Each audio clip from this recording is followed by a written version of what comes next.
यहाँ पर समझा देती हूँ। इसलिए आपको ये लॉजिक जो है वो थियरम में यूज़ करना है, बराबर ना। और ये थियरम जो है वो हमारे बहुत सारे सम्स में भी यूज होता है।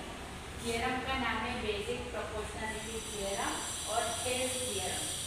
ये थियरम क्यों कहा जाता है? इसे लिखने वाले जो थे उनका नाम थेल्स था, इसलिए इन्हें थेल्स थियरम बोला जाता है। और ये थियरम जो है एग्जाम में पूछा जाता है, बराबर। अब ये थियरम हमें क्या बोलता है? ये थियरम हमें बोलता है कि किसी भी ट्राइंगल के पैरेलल कोई दूसरी लाइन जब खींच दी जाती है तो वो ट्राइंगल की दूसरी साइड को दो इक्वल रेशियो में डिवाइड करेगा। यानी हमारे पास ट्राइंगल ए बी सी है, उसके पैरेलल मैंने डी ई लाइन बनाई। अब ये डी ई जो है वो ए बी और बी सी इक्वल हिस्सों में इक्वल रेशियो में ये इसे डिवाइड करेगा। ये हमें थियरम बताता है, बराबर ना। अब इस थियरम में हमें तीन बेसिक लॉजिक हमारे यूज करने हैं जो हमारे ज्योमेट्री से रिलेटेड है और हमने स्टैंडर्ड 9th में पढ़े हुए हैं।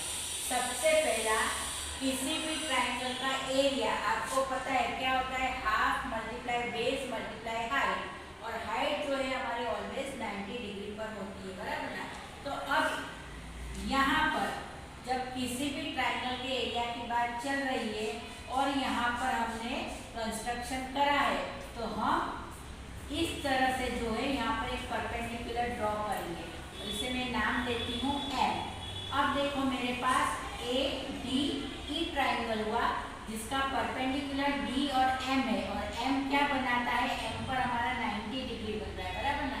यानी हाइट जो हुई वो हमारी एम हुई और बेस हमारा ए ही हुआ, बराबर। दूसरी बात, किसी भी ट्राइंगल इस तरह से हमारे पास ट्राइंगल हो, बराबर, तो यहाँ तो 90 डिग्री बनता नहीं है। 90 डिग्री बनाने के लिए हम बाहर कंस्ट्रक्शन कर सकते हैं, जैसे मैंने यहाँ पर करा है।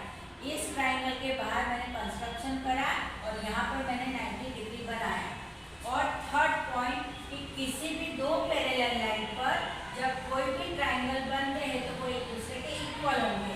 यहाँ पर देखो ए सी बी और ए डी बी सेम हुए। क्यों सेम हुए? कि ये दोनों किसी पैरेलल लाइन पे बन रहे हैं, बराबर ना। ये स्टैंडर्ड 9th में हमने पढ़ा हुआ है, ये थ्योरम स्टैंडर्ड 9th में पढ़ा हुआ है।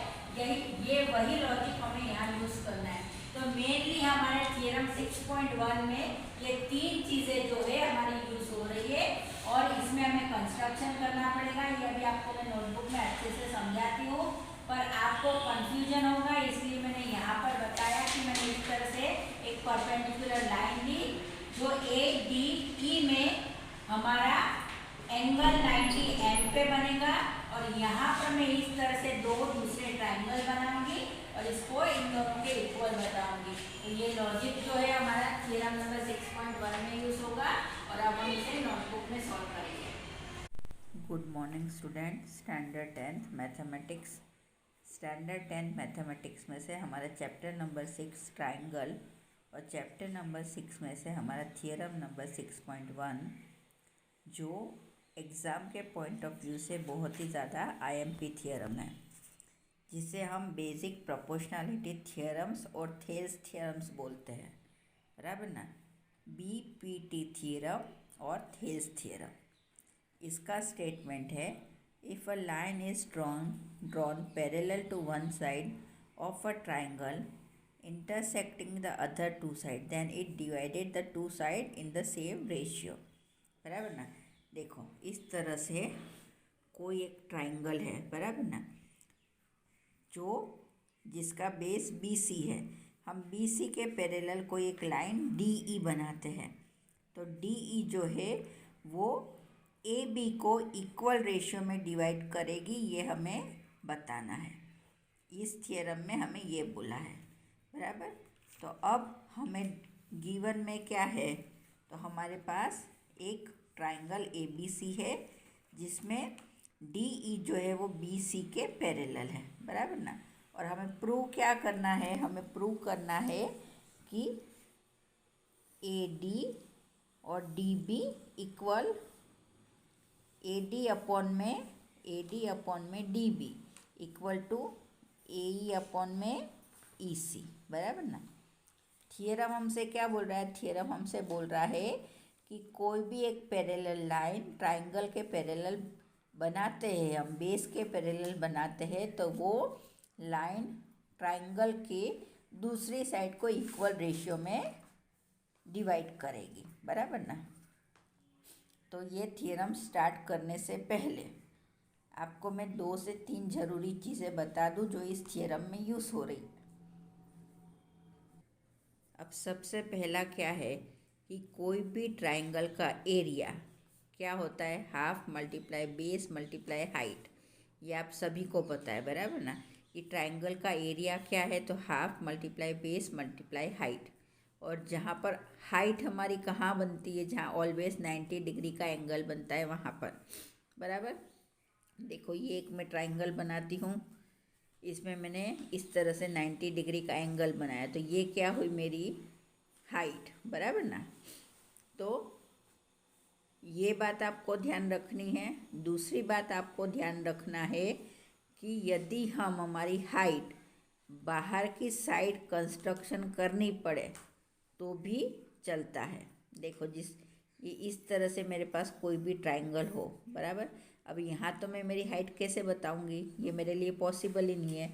तो मैं क्या करूँगी, यहाँ से कंस्ट्रक्शन करूँगी इतना, और यहाँ से इसे जॉइंट करूँगी, तो यहाँ पर जो है मेरा 90 डिग्री बन जाता है।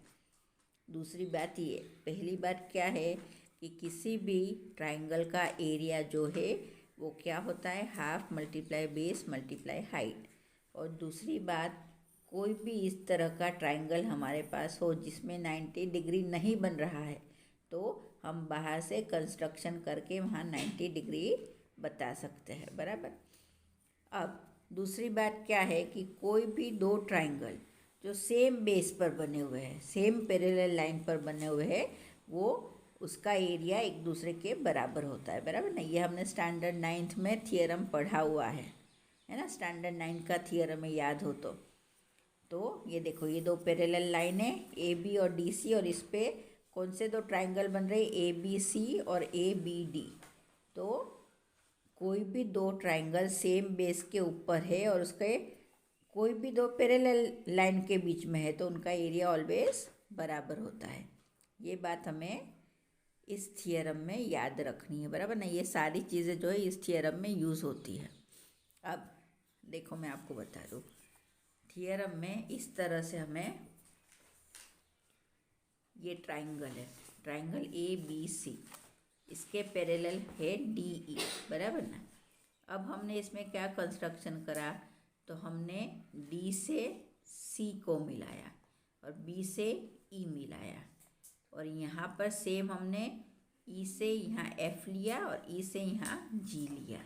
अब देखो यहाँ पर इस तरह से हम ध्यान दें तो ये जो है हमारे इस ट्राइंगल का हाइट होती है, और यहाँ से ये हमारे इस ट्राइंगल की हाइट हुई, बराबर ना। देखो ध्यान से, ये यदि मैं ट्राइंगल ये लूँ ए डी ई, तो यहाँ पे मेरी हाइट क्या हुई, जी पर बनी, और मेरा बेस क्या हुआ, ए ई हुआ, बराबर ना। तो यही चीज़ जो है हमें सबसे पहले बताना है। यहाँ पे देखो मैंने बताया, यहाँ पे मैंने एन और एम लिया है, बराबर। तो मैंने कंस्ट्रक्शन क्या करा, construction drawn E N perpendicular A B and D M perpendicular A C, बराबर ना। प्रूफ, हमें प्रूफ क्या करना है कि area of A D E और बी डी बी ई। अब ये ए डी ई कहाँ पर है, तो देखो यहाँ पर ये ए डी ई, ये वाले ट्राइंगल की बात हो रही है, बराबर ना, ये ए डी ई। और इसमें हमने क्या कंस्ट्रक्शन करा, तो ये यहाँ पर एम बनाया, तो देखो ये इसकी हाइट हुई और ये उसका बेस हुआ, बराबर। एरिया डी बी ई, तो ये डी बी ई, इसमें देखो ये डी बी ई में, बराबर, ये इस तरह से जा रहा है ना, इक्वल टू, बराबर, half multiply A D multiply E N. A D कैसे हुआ, तो देखो ये ए डी जो है वो हमारा बेस हुआ, और ई एन क्या हुआ, यहाँ पर ई एन इसका 90 डिग्री बना, बराबर ना। फिर बी डी ई में हमारा डी और बी जो है वो बेस हुआ, और अगेन यहाँ पर ये पूरा ट्राइंगल ले रहे, देखो यहाँ पर मेरी दूसरी बात सही पड़ रही कि देखो ये ट्राइंगल इस तरह से है, तो हमने यहाँ पे 90 डिग्री बना लिया है ना, तो यहाँ पर जो है हमारा E N, base E N ही हुआ, बराबर। तो half multiply A D multiply E N, half multiply D B multiply E N, ये हाफ से ये हाफ कट, ये ई एन से ई एन कट, तो हमारे पास क्या बचता है, ए बी अपॉन में डी बी। इसे हम इक्वेशन 1 नाम देते हैं।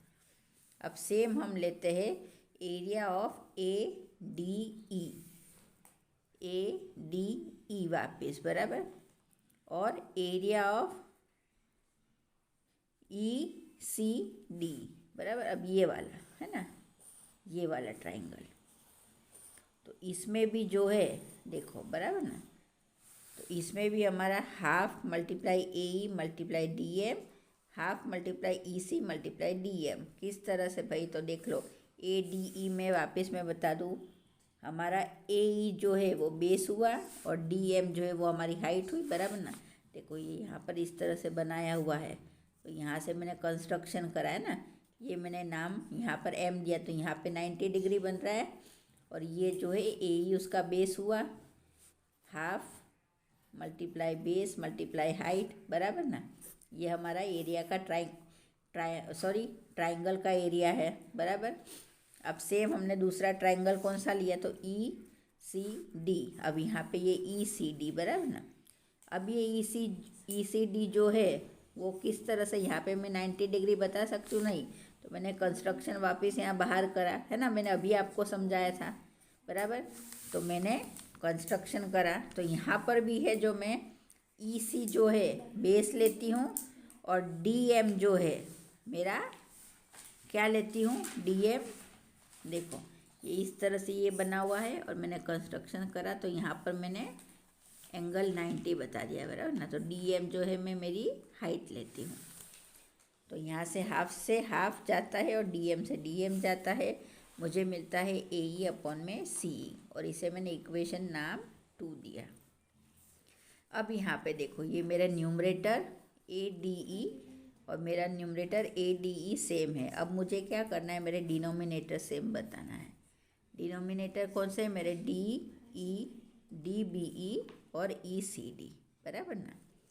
तो area of D E B equal to area of C D E C D as they lie on same base, बराबर ना। अभी मैंने आपको बता दिया था कि सेम बेस पे बनने वाले एंगल भी सेम होते हैं, तो यहाँ पर मैंने बोल दिया सेम बेस पे बन रहे, तो डी ई जो है and between same parallel line, तो D E and B C जो है उसे मैंने थर्ड इक्वेशन नाम दे दी।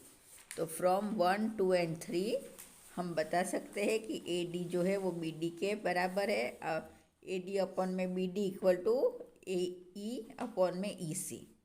तो ये जो थियरम हमारा है वो प्रूव्ड हो जाता है।